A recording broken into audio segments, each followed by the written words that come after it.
dizer assim, a paz do Senhor a todos. Que bom estar aqui.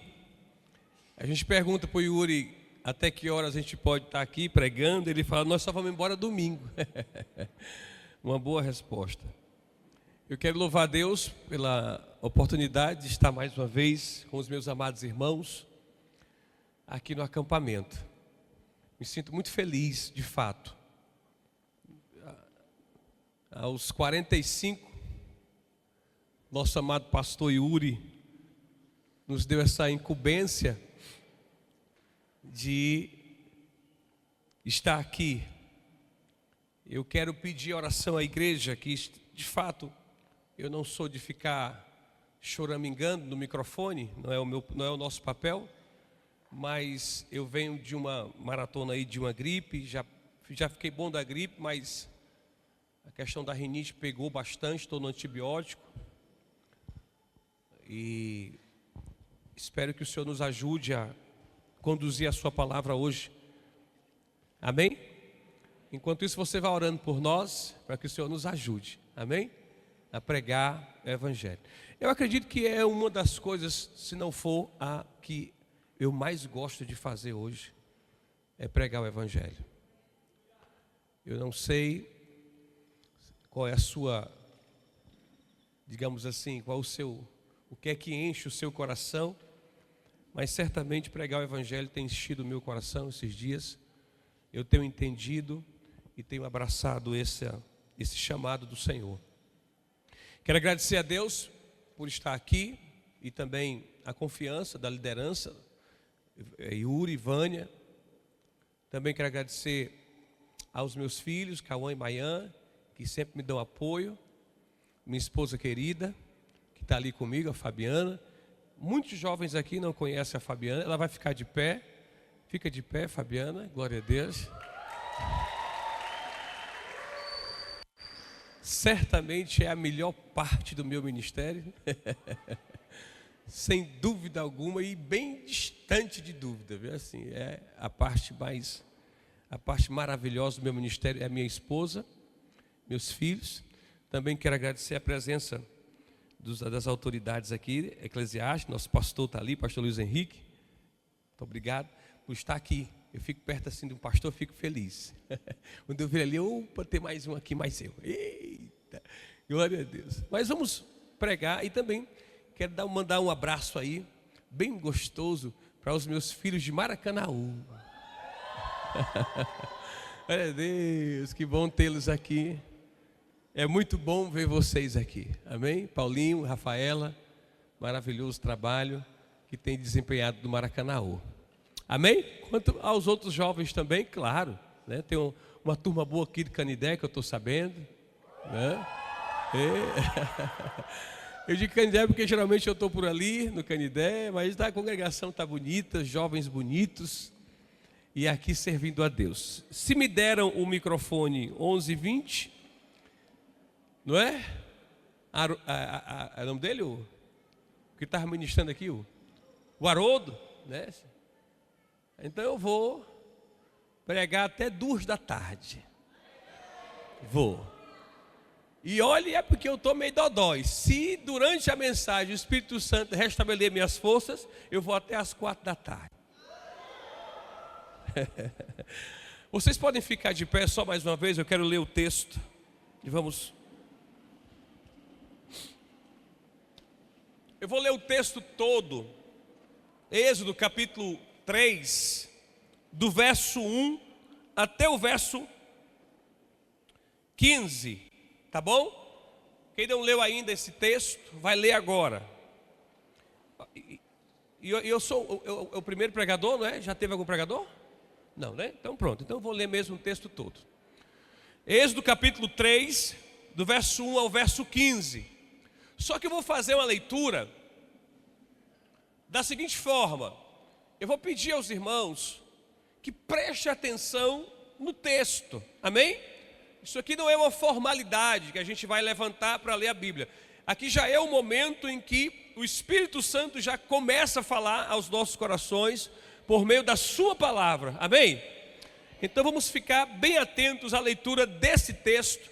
Os meninos lá atrás as meninas lá atrás, no meio, da frente, procurem, por favor, ficar atentos. A questão da concentração é muito importante. Apacentava Moisés o rebanho de Jetro, Ruel, seu sogro. Eu estou lendo na versão King James. Sacerdote Midian, certo dia, conduzindo as ovelhas para além do deserto, chegou a Horebe, o monte de Deus. Ali o anjo do Senhor se revelou a ele numa chama de fogo, que saía do meio de uma sarça. Moisés observou, e eis que a sarça ardia no fogo, contudo, não era consumida pela chama. Então pensou Moisés: que coisa impressionante, por que será que o espinheiro não se queima? Devo chegar mais perto para contemplar essa maravilha. Então o Senhor viu que ele deu uma volta e se aproximava para observar melhor. E Deus o chamou do meio da sarça ardente: Moisés, Moisés. Ao que ele prontamente respondeu: eis-me aqui. Deus continuou a dizer: não te aproximes daqui, tira a sandália dos teus pés, porque o lugar em que estás é uma terra santa. Disse mais: eu sou o Deus dos teus pais, o Deus de Abraão, o Deus de Isaque, o Deus de Jacó. Então Moisés cobriu o rosto, porquanto temia olhar para Deus. Verso 7. Disse o Senhor: certamente tenho observado a opressão e a miséria sobre meu povo no Egito. Tenho ouvido o seu clamor por causa dos seus feitores, e sei o quanto estão padecendo. Por este motivo desci e vim a livrá-los da mão dos egípcios e tirá-los daqui para uma terra boa e vasta, onde manda leite e mel, a terra dos cananeus, dos hititas, dos amorreus, dos fariseus, dos heveus e dos jebuseus. Portanto, agora o clamor dos filhos de Israel chegou até mim, e também contemplo a opressão com que os egípcios os estão submetendo e fazendo sofrer. Vai, pois, imediatamente eu envio ao faraó para tirar do Egito o meu povo, os filhos de Israel. Moisés, contudo, interpelou a Deus: quem sou eu para me apresentar diante do faraó e fazer sair os israelitas das terras do Egito? Assegurou-lhe Deus: eu estarei contigo até a prova que, esta é a prova de que sou eu quem te envia. Quando fizeres o povo sair do Egito, vós prestareis culto a Deus neste mesmo lugar. Verso 13. Porém Moisés acrescentou: quando eu for aos filhos de Israel e comunicar o Deus de vossos pais que me enviou até vós, e me questionarem qual é o seu nome, que deverei dizer? Então afirmou Deus a Moisés: eu sou o que sou. E deveis dizer aos filhos de Israel: eu sou, me enviou. E a vós outros disse Deus ainda mais a Moisés: assim dirás aos filhos de Israel: Yahvé, o Deus dos vossos antepassados, o Deus de Abraão, o Deus de Isaque, o Deus de Jacó, me enviou até vós. Eis, pois, esse, pois, é o meu nome eternamente, e assim serei lembrado de geração em geração. Você pode sentar.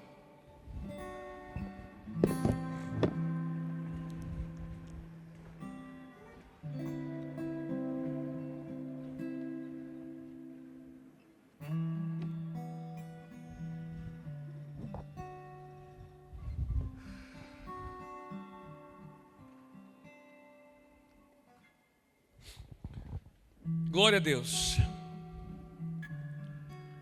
Eu seria até um tanto quanto leviano se eu não conduzisse esta mensagem. O tema Êxodo 3, 14, 15, o nome de Deus. Mas na verdade eu seria até um pouco desonesto se eu não comunicasse a vocês que esse tema, ele faz parte de um enredo. Na verdade, esse texto está dentro de um contexto. Porque o que, na verdade, Êxodo capítulo 3 trata, não é exatamente do nome de Deus. O nome de Deus vai aparecer como uma peça do enredo. Mas, na verdade, Êxodo 3, ele tem uma comunicação central. Êxodo 3 fala acerca de um Deus que resolve livrar o seu povo. E para isso ele faz um chamado a um homem chamado Moisés. Dentro dessa perspectiva de um Deus que quer livrar o seu povo, e agora ele precisa de alguém para que possa fazer esse serviço. O contexto do capítulo 3 é este: um Deus que quer livrar o seu povo e chama Moisés para este serviço. Dentro desse contexto, desta história, aparece então a pergunta que desemboca no tema que é a resposta que Deus dá a Moisés. Mas na verdade eu quero que vocês entendam que todas as vezes que a gente lê a Bíblia não pode ser lida versículos separados. Eu preciso de um contexto para que fique bem interpretado, para que não fuja daquilo que o autor quis passar. O autor desse texto, provavelmente Moisés, quando escreveu isso daqui, ele tinha uma intenção. E a intenção provável aqui, a mais provável, é que Moisés queria comunicar aos leitores como Deus se compadece do seu povo. E aqui vocês sabem, mais do que eu, alguns aqui já são nascidos na fé e já ouviram essa história por muito tempo, ou por algumas vezes. Moisés nasceu em um tempo muito hostil, sim ou não? Vocês lembram disso? Quando Moisés nasce, havia um decreto insano da parte de Faraó, e os meninos deveriam ser mortos. Mas ali, Moisés é lançado no rio. E, digamos assim, de forma surpreendente, eu diria milagrosamente, Moisés é colhido do rio Nilo. E não só isso, agora ele passa a desfrutar de uma educação que nenhum outro menino da sua idade teve e teria. Na verdade, agora Moisés, quando foi capturado do rio Nilo, ele foi ser criado dentro da casa de Faraó, dentro do palácio de Faraó. Moisés, portanto, é criado, é educado na mais alta distinção educacional. Ninguém dos filhos de Israel teve tão, digamos assim, privilegiada educação do que Moisés.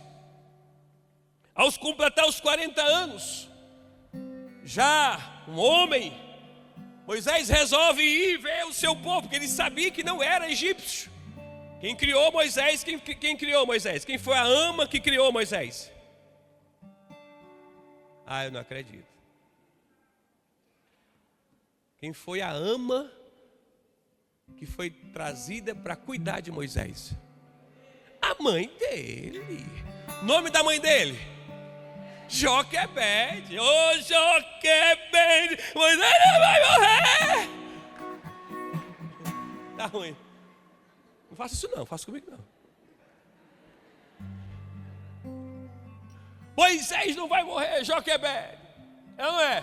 Então ele estava ali, criado pela mãe hebreia, sabendo que existia um Deus. Não é? Ele foi criado com toda a distinção faraônica, com toda a regalia, com toda a educação, o mais alto nível educacional, uma Harvard daquele tempo, amém? Criada em todas as ciências. Moisés foi criado um homem muito sábio, mas ele sabia que ele não era egípcio. Quando completou 40 anos, foi ver o seu povo lá, nessa visita que ele vai fazer aos hebreus, que eram escravos até então. Ele comete e vê ali uma injustiça. Ele usa das próprias mãos, mata aquele egípcio. E agora, quando todo mundo ficou sabendo, no outro dia, ele foi tentar apartar uma briga entre os hebreus. E alguém disse: como é que pode? Quem te constituiu o Senhor sobre nós? Quem foi que disse que tu, Moisés, era o nosso juiz?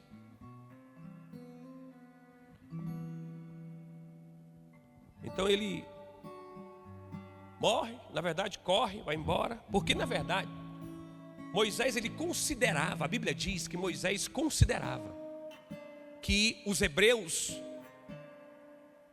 perceberiam ou entenderiam que ele era o que Deus estava levantando para salvar o povo. Quando Estevão, coloque lá, quem tem Bíblia aí? Quem trouxe Bíblia aqui? Hebreus, quando Estevão fala na sua defesa sobre Moisés, lá no capítulo 7, Estevão, no capítulo 7, verso 23 de Atos dos Apóstolos, Estevão vai dizer assim, quando completou Moisés 40 anos, Moisés decidiu visitar os seus irmãos israelitas. Ao presenciar um deles sendo maltratado por um egípcio, saiu em defesa da vítima e vingou-se matando quem? Matando o egípcio. Moisés pensou, diga assim, Moisés pensou que seus irmãos entenderiam que Deus o estava dirigindo para libertá-los, mas eles não compreenderam. Interessante, é que 40 anos depois, nesse episódio da sarça ardente, Deus vai mandar Moisés fazer o quê? Ir no Egito e libertar o povo. 40 anos antes, Moisés já tinha sentido que ele seria o libertador. Isso é interessante perceber que Moisés sentiu a sua vocação, ele só não entendeu o tempo. Ele só não entendeu o tempo. Muitos de vocês, nessa idade que vocês estão, eu digo muitos de vocês, já entendeu, ou já sentiu a vocação de vocês. Mas provavelmente ainda não é o tempo. Isso é muito importante. Entender que há um chamado, entender que há algo da parte do céu para que você desempenhe aqui na terra, mas ainda não é um tempo. Moisés não tinha entendido, matou o egípcio, depois queria fazer juízo com os hebreus, os próprios hebreus, e não aceitaram, porque na verdade ele pensava que as pessoas tinham entendido o que ele já tinha entendido, mas não tinham entendido ainda. Eu quero dizer isso aqui para alguns jovens aqui. Tem coisa que Deus vai plantar no seu coração, mas só você vai entender. Deixa isso guardado aí. Deixa isso guardadinho aí por um tempo. Amém? Na hora certa Deus vai fazer algo tremendo. Então, com medo, Moisés foge para o deserto de Midian, fica lá 40 anos. Aí agora com 80 anos, ele está no deserto, cuidando de ovelhas, lá do seu sogro, lá do rebanho. Aí ele vê uma sarça queimando, mas o impressionante não era a sarça que queimava. O impressionante era que ela queimava, mas não se consumia. Aquilo chamou a atenção de Moisés. Ele foi e chegou perto. É naquela hora que Deus, é nessa circunstância, um homem provavelmente desacreditado, fora da sua terra, vivendo longe daquilo que ele idealizou para a vida dele. Ele mesmo achava que seria o Redentor, que seria o Libertador. Agora estava no deserto, completamente diferente daquilo que ele tinha imaginado para ele. É nessa circunstância que Deus resolve se revelar a ele.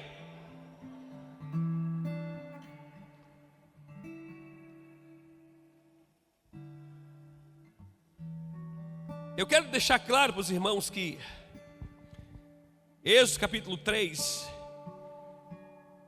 fala desse chamado de Moisés. E bendito seja o Deus da sarça, que não esquece dos seus propósitos. Não esquece. Acho engraçado, os jovens, só um parêntese aqui, é que depois que eles se acalmam, ainda são bebês, porque o bebê é quem faz isso, né? Ele está agitado, aí quando ele se acalma, os olhos começam a pesar. Aí eu estou vendo alguns jovens aqui já com os olhos pesados, e eu ainda estou na introdução. Ê, meu filho, te levanta, fica em pé, taca a cabeça na parede. Vou deixar você dormir não. Eu dando aula de química, eu disse isso para os meus alunos uma vez: quem dormir vai morrer.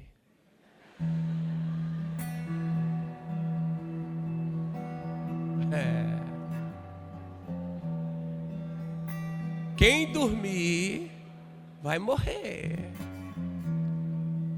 Quando você acordar, você já está no necrotério. Eu não permito você não assistir a minha aula. Não permito. Aí eles se acordavam, uns com medo. Eu tinha uma brincadeira com os jovens, com os meninos da sala de aula, que eles gostavam muito. Naquele tempo que a gente podia brincar com os jovens, só um parêntese aqui para ver se alguns acordam. E eu dizia assim: o que é isso aqui, meu filho? A ligação iônica. Qual a diferença da ligação iônica para a ligação covalente? Aí eles erravam. A ligação iônica, você transfere elétrons, recebe. A ligação covalente, você compartilha os elétrons. A diferença, um você dá, outro você compartilha. Estão lembrando disso? Então, até eu estou lembrando. Faz tempo que eu não falo sobre isso. Aí está lá. Aí eu perguntava: quem não acertar, eu trouxe meu revólver, valendo uma bala. Se errar, eu vou lhe dar um tiro. Isso naquela, né? Alguns anos, né, Rian? Algum tempo atrás. Parou! Eu dizia isso na sala. A bagunça. E eu, parou! Eles paravam. Eles amavam eu dizer, parou! Faziam bagunça, aí eu vou dar um tiro. Aí errava. Aí eu ia lá na minha bolsa, inventando que tinha uma pistola, uma arma. Aí eu caçava lá. Aí, esqueci. Escapou. Amanhã eu te mato. Era assim as nossas brincadeiras. Quando foi um dia, um menino, isso é cor de menino, trouxe uma arma de brinquedo.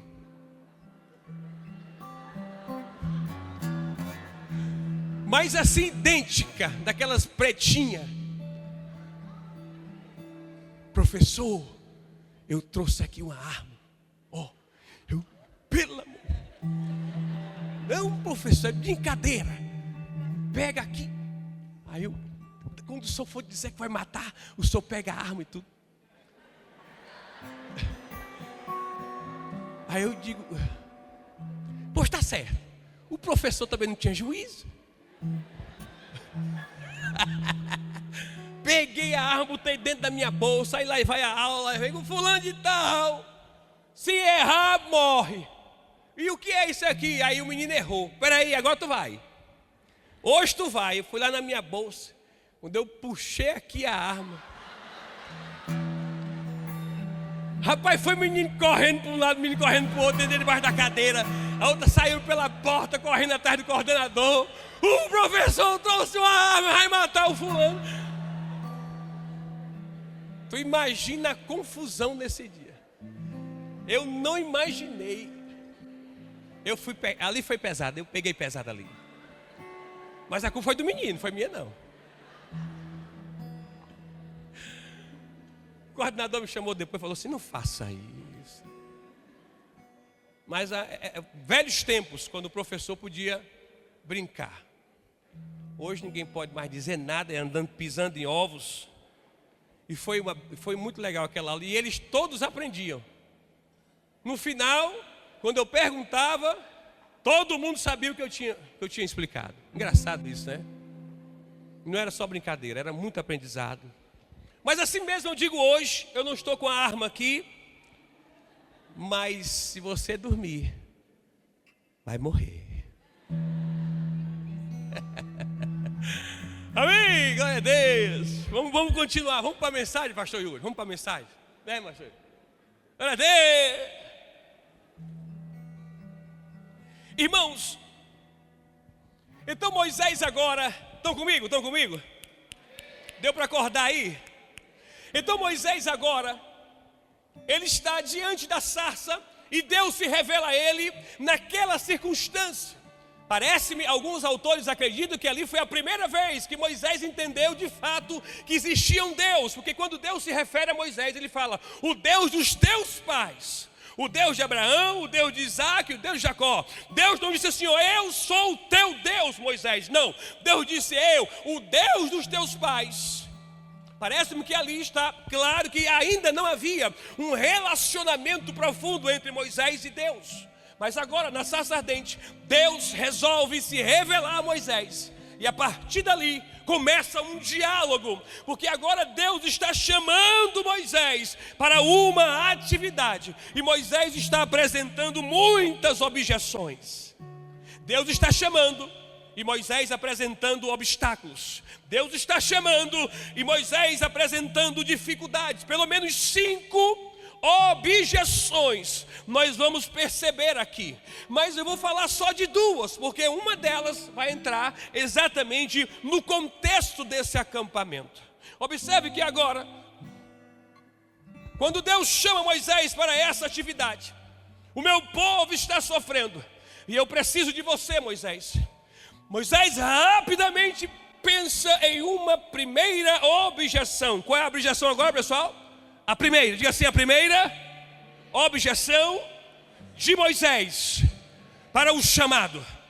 A primeira objeção foi, ele perguntou lá no verso 11: Senhor, quem sou eu? O povo está em escravidão, o povo está padecendo. Eu sei que tu viu a destruição, eu sei que tu estás aqui porque tu viu o sofrimento do teu povo, mas na verdade, Jeová, eu acho que o Senhor se enganou de pessoa. Eu do Egito eu já vim, 40 anos lá, tive que sair de lá fugido. Eu estou há 40 anos no deserto me escondendo. Eu não tenho mais essa força dos 40, agora eu já estou com 80.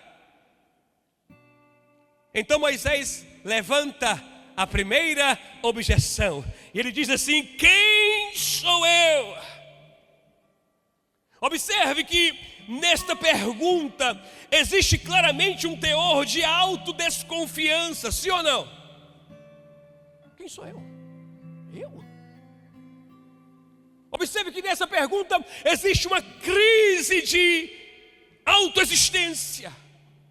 A crise da existência. Uma vez eu vi um pregador falando sobre isso, e o pregador pregou a mensagem toda só falando dessa pergunta: quem sou eu? A crise da existência. E é uma crise que ela é perpétua em todas as gerações. As pessoas passaram por crises existenciais. Quem sou eu?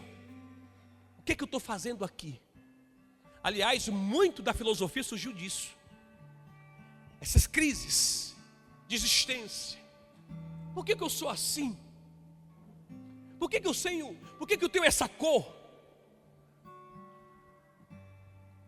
As crises que levam as pessoas a não se aceitarem. Aí os jovens, por exemplo, são cheios de crises. Cheios de crises. Eu, por exemplo, tinha uma crise terrível em relação à minha existência, porque eu me achava o patinho feio. As pernas finas. Meus amigos, quando botavam short para jogar bola, eu ficava com vergonha, porque eu não tinha perna. Eu tinha cambito. Era cambito, joelho, cambito de novo. Cabelo sarará, os braços finos. Eu sou feio hoje. Hoje eu sou feio. Mas teve um tempo que eu era terrivelmente feio. A Fabiana, quando me conheceu, eu fiz uma oração, eu disse: Senhor, cega o vaso.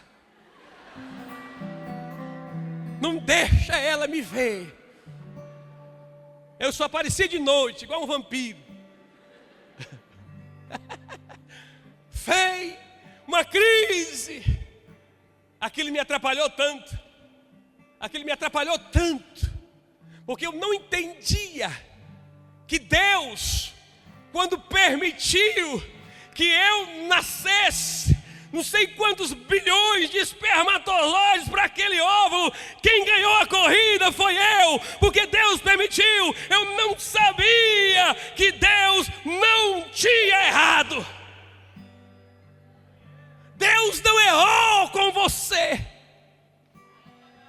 Seja qual for a sua crise, hoje o Espírito Santo está dizendo: Deus acertou quando permitiu que você viesse a esse mundo.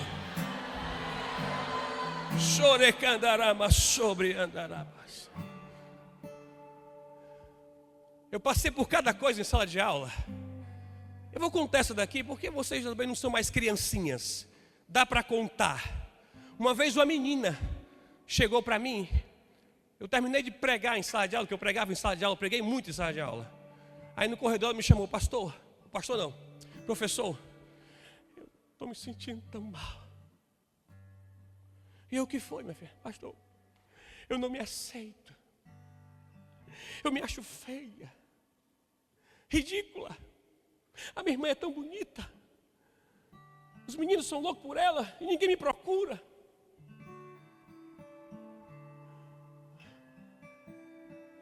Eu digo: minha filha. Aí ela falou assim: pasmem vocês, como existem crises. Professor, não se escandalize. Eu tratei ela com muito respeito. Professor, olha o tamanho dos meus peitos. Eu não aguento mais. Eu sou gorda. Qual o menino que vai olhar para mim? Eu: minha filha. Nesse período, uma coordenadora minha tinha pago, na época, R$3.000, que era um dinheirão na época, para colocar silicone. Eu falei: minha filha, eu comecei assim: o que você tem gente pagando para ter. Pagando e muito. Ela já abriu um sorriso. Você é tão bonita. Não tenha medo. Para cada sapato tem um pé. Vai chegar o seu pezinho.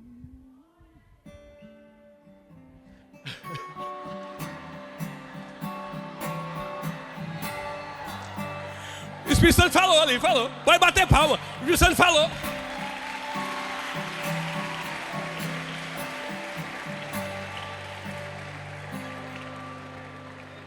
Quem fala é o Espírito Santo.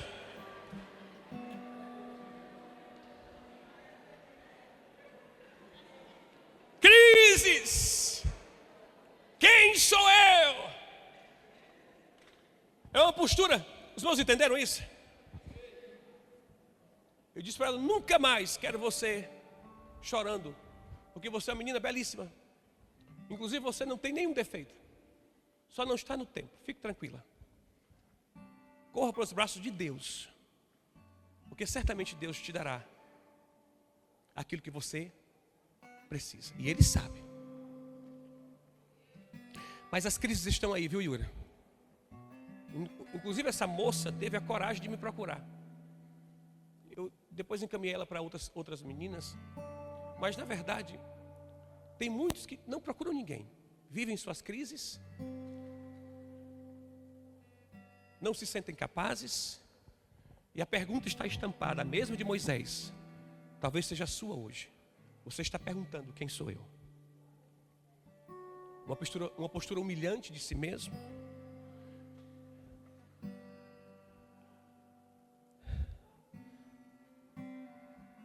Essa pergunta expressa, além de tudo, uma dúvida da própria capacidade. Sim ou não? Mas é claro, né? Quem em sã consciência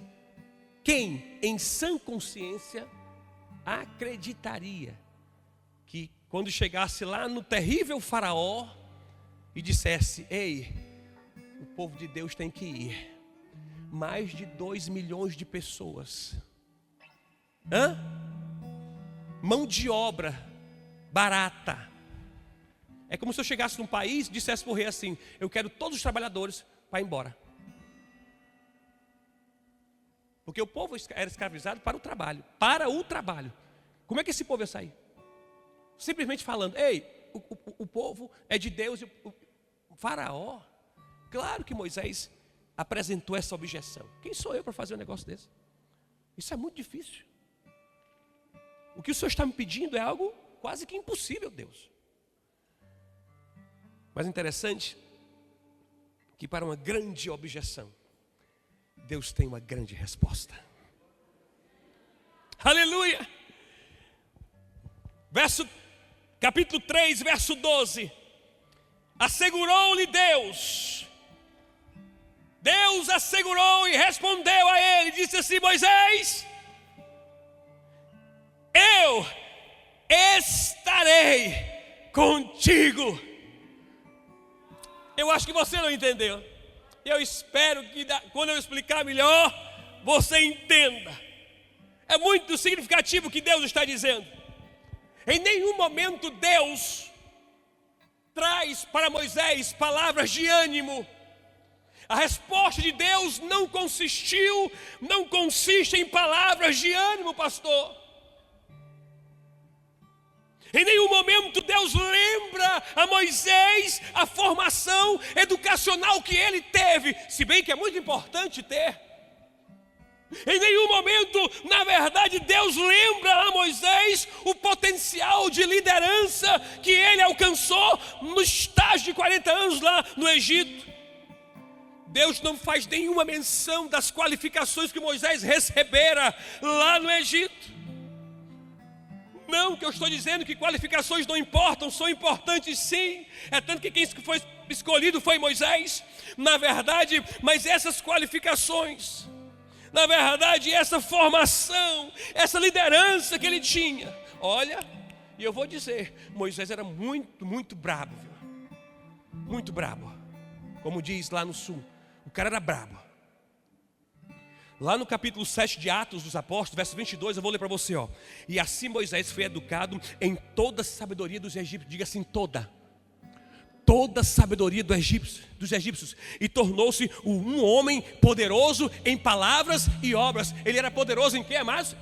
Em palavras e em obras. Diga assim: Moisés era um homem brabo, extremamente sábio. Diga assim: poderoso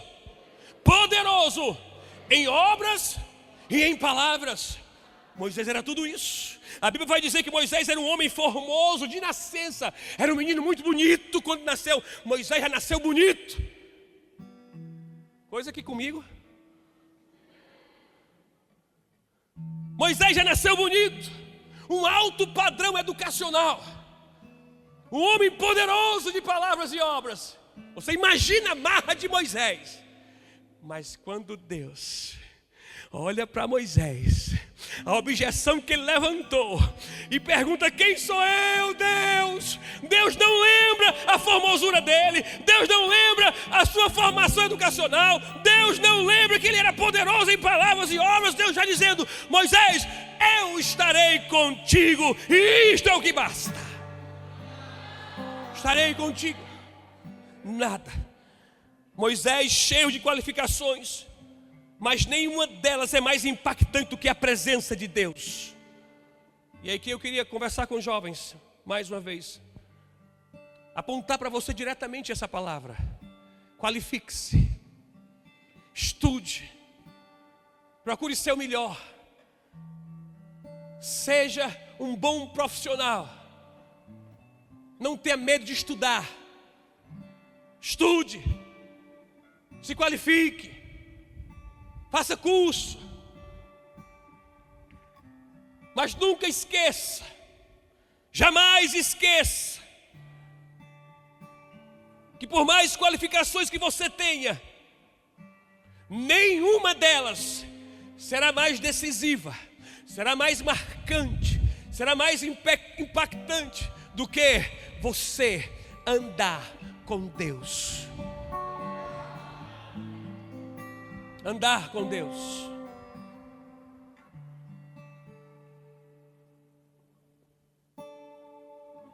Aqui foi a primeira objeção. E aqui eu vou para onde eu queria chegar de fato, que é a segunda objeção que Moisés levanta nessa narrativa do seu chamado para uma libertação do povo. Como já falei, Êxodo capítulo 3, a narração é um Deus que se compadece do seu povo, e para isso ele chama Moisés. E agora, dentro do chamado de Moisés, Moisés levanta objeções.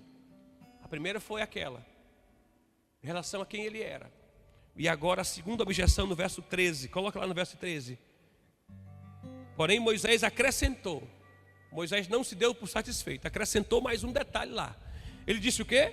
Quando eu for aos filhos de Israel comunicar, o Deus dos vossos pais me enviou até vós, e me questionarem, qual é o seu nome? Ali tem o quê? Qual é o seu nome? O que deverei dizer? Irmãos, aqui é muito interessante, presta atenção, eu até anotei para mim não esquecer. Agora Moisés não tinha mais o que argumentar, porque Deus colocou Moisés no lugar que ele deveria estar, na consciência de que ele de fato não é nada, mas que Deus estaria com ele. Amém, amados? Toda nossa capacitação, ela tem um fundamento, é Deus. Bendito seja o nome do Senhor. Eu sou pastor hoje, pela misericórdia de Deus. Depois de tanto tempo, a sarça ardeu para mim, e eu ouvi a voz do Senhor. Achava que já estava tão distante, tão difícil de cumprir um chamado, por uma vida tão preguiça que tive para trás mente, como diz a minha avó. Mas um dia a sarça ardeu mais uma vez, e ali eu fui alcançado pela sua misericórdia. E o Senhor começou a nos usar e fazendo coisas incríveis, já no pequeno ministério que eu desenvolvo no Senhor. Mas eu tenho a plena consciência que não sou eu, é Deus. Por mais qualificação que você tenha, hoje eu sou um seminarista, faço teologia. Tem sido muito bom esse tempo na faculdade, voltei para a faculdade para estudar uma área muito importante. Estou procurando qualificação para o meu serviço, mas na verdade, se Deus não estiver comigo, não tem sentido, tudo perde valor. Aquela canção antiga, que isso não for amor, né, tudo perde valor. Na verdade eu digo, se Deus não estiver conosco,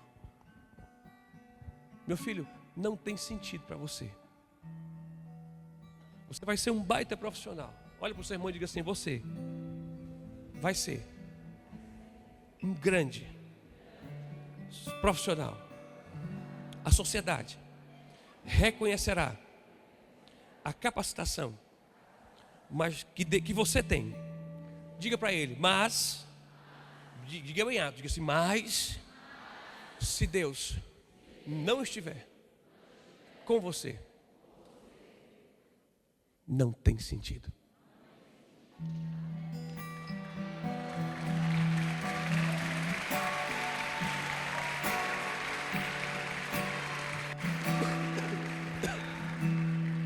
Mas agora ele pergunta: qual é o teu nome? Como é que eu vou chegar lá naquele povo? Faraó vai saber que tu está comigo. Eu já entendi. Mas o povo, quando eu cheguei lá, o povo achava que... Para começar, alguns autores dizem que o povo achava que Moisés era egípcio. Claro. Então, na verdade, Moisés não tinha nem a credibilidade de ser da mesma nacionalidade. Ele estava desacreditado. Ainda mais tendo fugido como um assassino. Então, muita coisa desqualificava Moisés. Não estão entendendo isso? Sim ou não? Aí ele pergunta agora: qual é o teu nome? O que eu vou dizer para eles? Na verdade, lá no... Eu vou falar só um pouquinho, mas não é para impressionar você não, é porque é importante. Lá no hebraico, esse pronome interrogativo, quem ou qual, ele pode ser interpretado, ele pode ser traduzido lá, ou mi ou ma. Diga assim, M-I, mi. Ou M-A-H, ma. Ma. Lá no original, se tiver mi no lugar de quem, o qual, ali aponta para uma simples interrogação de qual é o teu nome, essa coisa assim simples. Como é o teu nome? Hã? Mical. Qual é o teu nome? Hã? Mical também? Ah, Bia, que ela falou. Como é o teu nome? Daniel. Esse mi, estão entendendo, amados? Ele expressa uma mera identificação. Não é, Mical? Uma mera identificação. Quando tem lá mi. Mas se ao invés de mi tiver ma, diga assim, ma. Estão entendendo isso? Vou só explicar isso. É importante explicar. Ao invés de mi tiver ma, ali não é uma mera identificação. Ma aponta para o significado do nome. O que significa teu nome?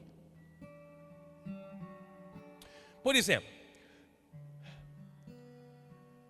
quando Moisés pergunta assim, ó, quem sou eu? Cadê o pronome interrogativo aí? Cadê? Cadê o pronome? Cadê? Quem?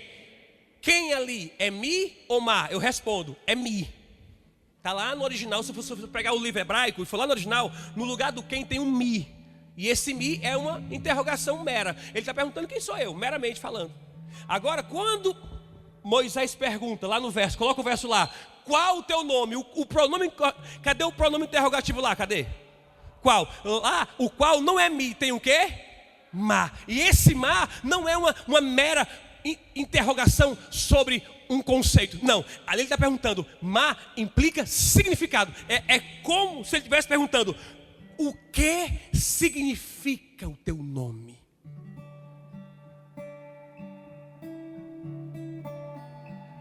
Em outras palavras, pastor, o que é o teu nome? Eu chegar assim para você e perguntar assim, ó, olha a diferença. Como é o teu nome? Derek. Agora se eu perguntar assim, ó, peraí, não responda não. Não responda. Agora pergunta, como é que ó? O que é o teu nome? Não. O que é o teu nome? Significado. Uma coisa é perguntar, qual é o teu nome? Outra coisa é perguntar, o que é o teu nome? Quando Moisés chama Deus para uma conversa, Moisés não perguntou teu nome? Não. Ele perguntou assim, ei Deus, quando eu for lá no povo, eu estou desacreditado, meu nome não vale nada, mas se eles me perguntarem, o que é que eu vou dizer? O que é o teu nome?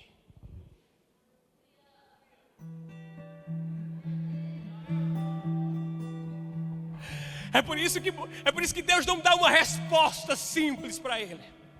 Aí nos versos, tem que entender isso, irmãos. Aí no verso 14 e no verso 15, esses versos que estão aí, é a explicação do nome. Deus não está dizendo apenas, meu nome é Iavé, meu nome é Jeová. Não, Deus explica para Moisés em 3 pontos. Ali tem 3 pontos.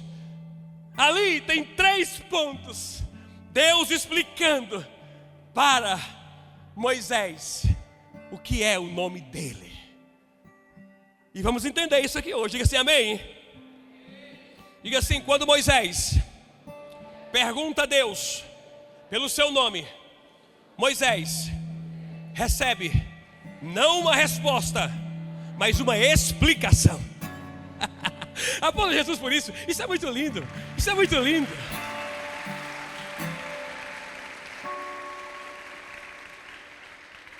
Aleluia! Glória a Deus. Verso 14. Então disse o Senhor a Moisés. Primeiro ponto da resposta: eu sou o que sou. Aleluia. Diga assim, eu sou. Você não é nada. Você não é nada. Baixa a bola. Estou brincando. Deus disse o quê? Não, vocês estão com fome já? Então vão ficar com fome. O que foi que ele disse? Eu sou o que sou. Aqui, irmãos, o nome hebraico está ligado ao verbo ser. Diga assim, verbo ser. Claro, eu sou o que sou. Mas no hebraico o verbo ser, ele é muito complexo. Viu, irmão Dadson? Você gosta dessas coisas? No hebraico, o verbo ser, ele é muito complexo. É difícil você tratar o verbo ser no hebraico. Quando vocês forem para a faculdade e o professor lá de hebraico falar com vocês, eu tive uma cadeira de hebraico, eu quase morro. Depois de velho aprendendo hebraico, não sei nem português. Ah, meu Deus do céu. Mas tem umas coisas bem legais que a gente vai entendendo. O verbo ser no hebraico, ele é bem complexo. Por quê? Porque aqui, da forma com que ele foi escrito, ele aponta para o passado, ele aponta para o presente e aponta para o futuro. Mas pasmem só, ao mesmo tempo. Como é que ao mesmo tempo uma coisa fala do passado, presente e futuro? Ao mesmo tempo. Por isso que o verbo ser, ele é complexo aqui para esse hebraico. É tanto, mas na verdade, nessa linguística aqui, nesse detalhe dessa forma que foi escrito aqui, ele está muito mais envolvido com o presente e com o futuro. Ainda tem isso. Ele pode apresentar as 3 formas no mesmo instante e dar ênfase a algumas formas, presente e futuro, no caso aqui, ao invés do passado. É por isso que aqui também pode ser traduzido assim, ó. Deus disse, eu serei o que serei. Ao invés de dizer, eu sou o que sou, também pode ser dito, eu serei o que serei. Repita comigo. Além de dizer, eu sou o que sou, presente. Esse nome também diz, repita, esse nome também diz. Deus está dizendo, eu serei o que serei. Agora deixa eu explicar mais um pouco. A raiz desse nome, na forma ativa, também pode ser entendida, sabe como? Aconteço. Ou me torno. Ah, isso aqui é maravilhoso. Deus está dizendo, Moisés, olha para mim, olha para mim, olha para mim, olha para mim. Olha para mim. Moisés, quando o povo perguntar como é o meu nome, tu vai começar assim a explicação. Tu vai dizer para eles que eu sou o que sou. Porque na verdade eles vão entender o que eu estou dizendo. Eles vão entender que eu serei o que serei. Agora tem mais, a raiz dessa palavra, Moisés, quer dizer que eu me torno. Então o que Deus está dizendo aqui é o seguinte: avisa para eles que meu nome é o seguinte: eu me tornarei o que eu quiser me tornar.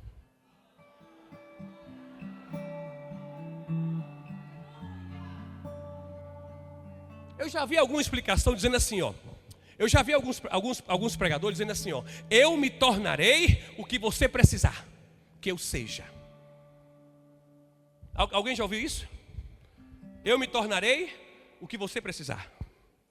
Só que eu tenho problemas com essa definição. Eu tenho problemas com essa definição. Porque a sua concepção do que você precisa, muitas vezes não será a concepção do que Deus pensa a seu respeito. E lá na teologia eu ouvi dizer que quando um pregador prega, ele prega 3 sermões. O que ele falou e pensa que o povo está entendendo, o que o povo está entendendo e o sermão que está escrito. São 3 sermões. Quando eu digo assim para você, Deus disse, eu serei, eu me tornarei o que você precisar. Muitos vão entender assim, então pronto, o que eu precisar Deus vai fazer por mim. Não é assim, querido. Deus sabe o que é melhor para você. Então eu prefiro dizer que Deus está dizendo aqui, é que Deus se tornará o que Ele quiser se tornar. Eu quero dizer para alguns aqui, eu falei de casamento, né, no começo. Eu quero falar para alguns aqui que, e se Deus não quiser que você case? Diga assim, misericórdia.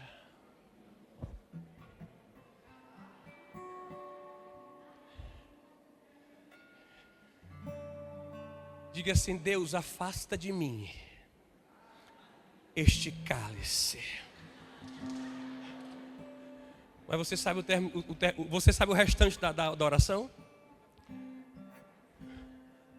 Você sabe o restante da oração?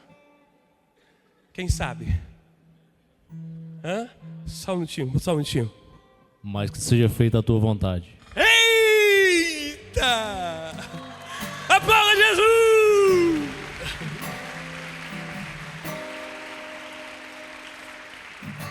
Seja feita a tua vontade, porque eu creio num Deus que se tornará para mim o que Ele quiser.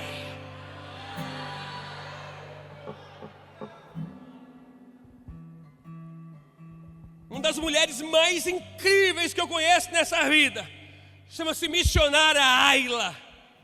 Já esteve na El Betel pregando. Nunca casou. Uma morena até bonita. Sabe onde é que ela está hoje?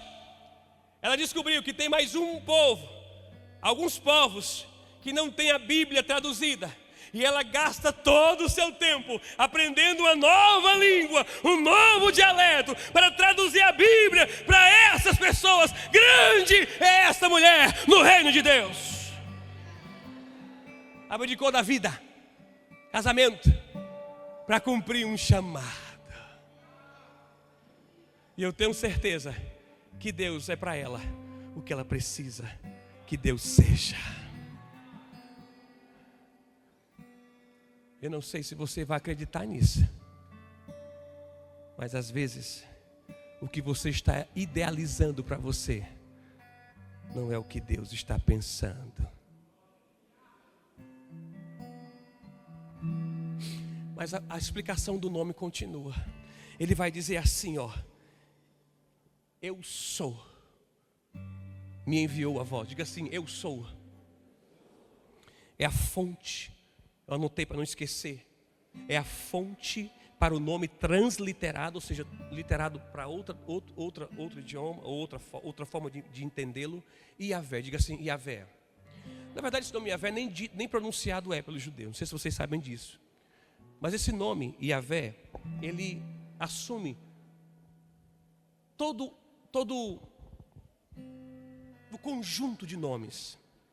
Até ali eu achei bonito que colocou YHWH, sem as vogais.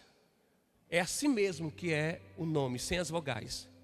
Porque os judeus de fato nem pronunciam esse nome.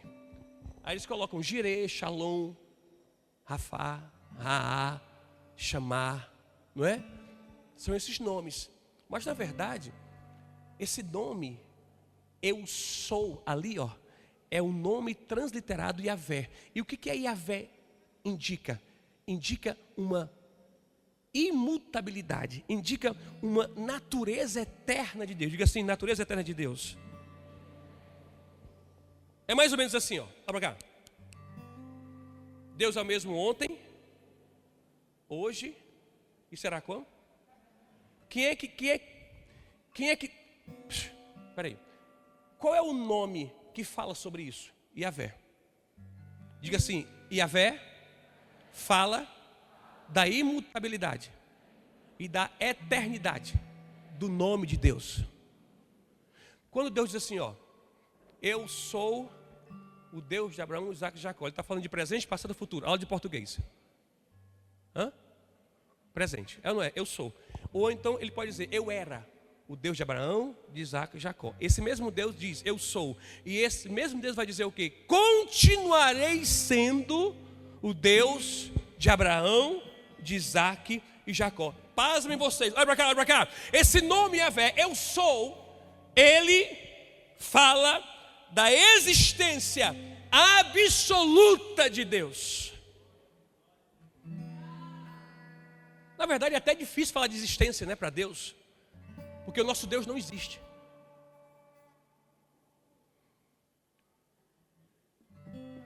Deus não existe. Fale para o seu irmão, vai falar. Não é heresia não, pode falar. Diga assim, Deus não existe. Quando alguém chegar para você, aqueles professores, né? Mas Deus não existe, aí você fala, não existe mesmo. Não existe. Por quê? Porque ele não existe. Alguém sabe? Na verdade, Deus não existe, porque para ele existir, eles têm que estar contido dentro da existência.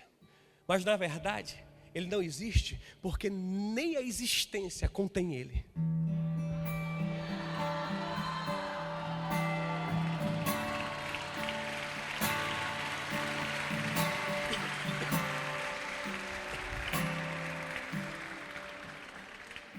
Dizer que Deus existe é dizer que ele está contido na existência, como qualquer outra coisa. Mas Deus está além da existência.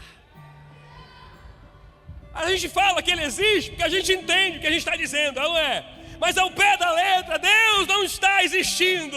Ele está comandando a existência. Tudo subsiste porque ele é Deus. É a mesma coisa do conceito. Deus não tem um conceito. Deus não tem conceito. O conceito de Deus, qual é? Diz aí. Não, meu filho, pega seu tempo. Não. Por que Deus não tem um conceito? Porque nenhum conceito consegue defini-lo completamente. Nenhum. Agora o nome dele expressa essa plenitude. Diga assim, Yahvé. Na verdade, o nosso Deus pode ser sentido, sim ou não? Na verdade, o nosso Deus pode ser experimentado, sim ou não? Quantos sentiram a presença de Deus hoje aqui já? Aleluia! Sentir, experimentá-lo, como esse vento que passa. Mas na verdade, conhecê-lo, aí é outra história. Conhecê-lo é uma fonte inesgotável. Você precisa conhecer a Deus hoje mais do que você conheceu Ele ontem.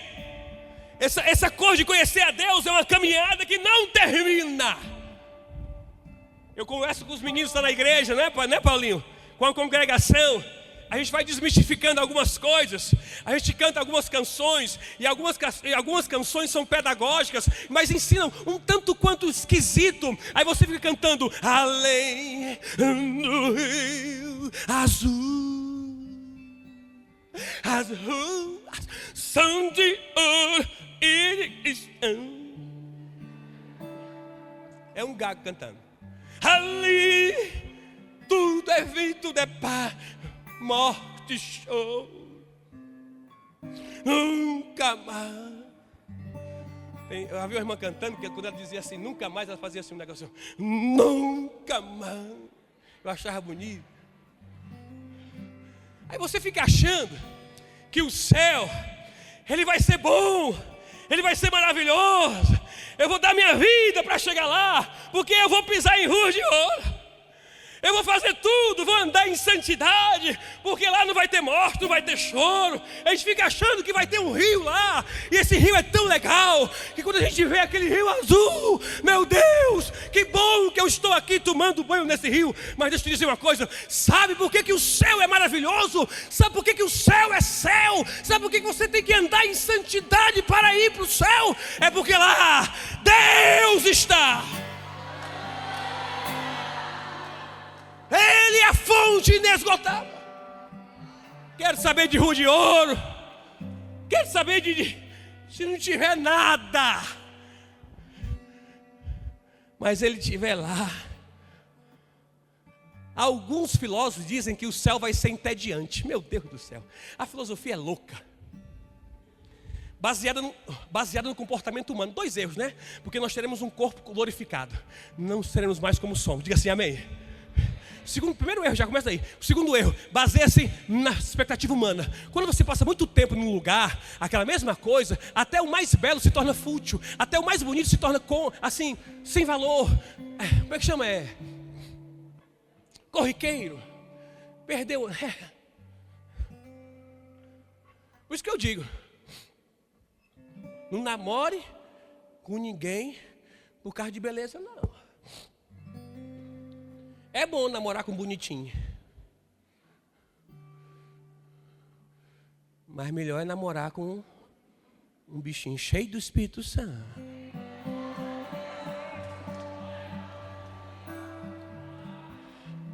É porque toda beleza,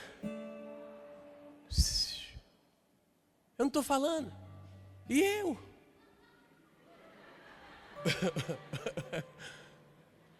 Hã? Ai, os meninos caem mais. Quem cai mais nisso é os meninos. Quem cai mais nessa besteira é os meninos. Namorar com a bonitinha. É esse o seu padrão de escolha? Meu filho, escolha uma menina que goste de orar, que sente na frente para ouvir a palavra. Ixi, amanhã é todo mundo na frente. Escolha uma menina cheia do Espírito Santo. Porque por mais bonito ou bonita que ela seja, essa beleza se torna comum. É o padrão do ser humano. É ou não é? Mas agora, o Deus que se renova. Quem já ouviu falar que Deus se renova? Deus renova-nos a cada amanhecer. Ah, meu amigo, uma mulher cheia do Espírito Santo, você é apaixonado por ela todo dia. Hein, Fabiana? Aleluia. Aleluia.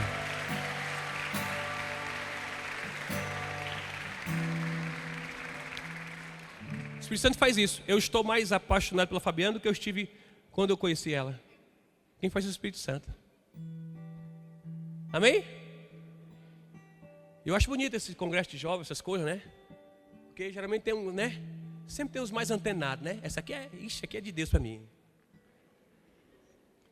Tem uns que vêm para cá pensando só nisso. Teve um que me chamou ali, teve a cara de pau. Eu vou falar. Teve um que me chamou, falou assim, pastor, Maracanaú está cada vez mais integrado com a sede. Aí eu digo, Aí eu olhei para a cara do parto. Não foi, Daniel?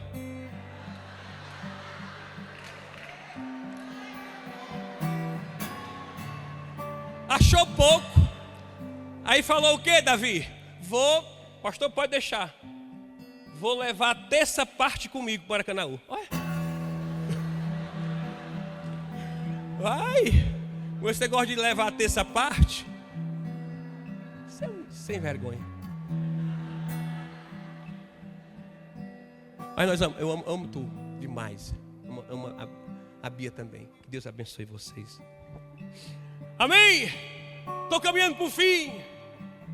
Quando Deus começa a explicar o seu nome, Ele diz: eu sou o que sou, eu me tornarei o que eu quiser ser. Explica para eles que eu sou eternamente, o meu nome é imutável. Em todo tempo, o meu nome sempre será esse, imutável. Não tem como mudar. E ele termina a explicação do nome, porque eu já falei, esses 2 versos é a explicação do nome. Com a última frase, Deus vai dizer o que ali? Serei o Senhor, o Deus dos nossos pais. Abraão, Isaac e Jacó me enviou. Este é o meu nome, o quê? Eternamente, o eu sou. E assim, diga assim, e assim o quê? Serei lembrado. É quando termina a explicação. Eu já vou terminar. É interessante que ele está dizendo assim, ó. Ó, escute. Ei, escute. Não vai morrer. Ó, escute. Escute. O que é que ele está dizendo? Primeira parte da explicação. Como é o meu nome? Explica o meu nome. Eu vou explicar. Eu vou me tornar. O meu nome significa eu sou o que sou. Eu me tornarei o que eu quiser. Diz para o povo que eu sou Yahvé, imutável, eternamente. E tem mais. Imutável, eternamente. E assim serei lembrado. Eu quero explicar isso a você para terminar, porque isso é fantástico. Sabe o que é que Deus está dizendo aqui? A palavra lembrado indica também invocado. Eu serei invocado de gerações em gerações. Vocês já ouviram falar de deuses? Sim ou não? Deuses da mitologia grega, por exemplo. Alguém pode me dizer algum? Zeus, o rei dos deuses. Isso é uma petulância. Zeus. Eu anotei uns aqui, que eu não decoro o nome de Deus vagabundo, né? Eu tinha que anotar. Poseidon, o Deus dos mares. Olha aí. Apolo, o Deus do sol. Afrodite, a deusa do amor.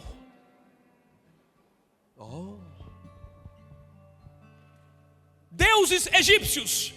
Eu anotei aqui 2. Osíris, o Deus da ressurreição. Que petulância. Anubis, o Deus dos mortos. E deve ser mesmo. E eu ainda tenho deuses hindus da Índia. Eu tenho deuses budistas. Eu tenho deuses nórdicos. Eu tenho muitos deuses ao longo das gerações. Todos esses, eu repito, todos esses nomes se foram com suas gerações. O que Deus está dizendo para Moisés dizer ao povo, que eu sou o único Deus que perpetuarei o meu nome de gerações em gerações.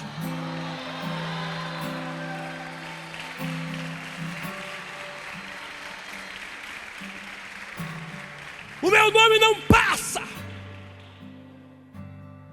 Se esquecem. Sabe mais nem quem foi. Cadê o poder desse Deus? Não, meu filho. Diz lá para o povo que o meu nome será invocado em todas as gerações. Nós estamos em pleno 2025, século 21.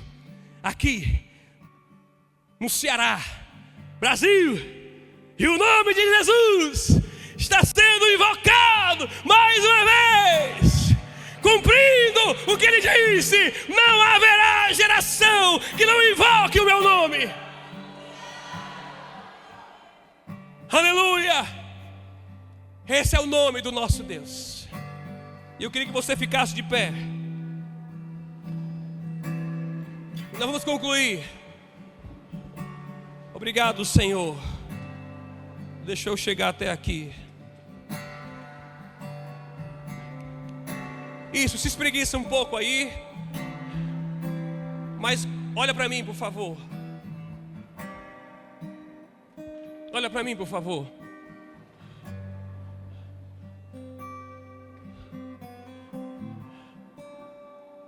Estão comigo ainda? Eu queria que vocês ficassem por aqui.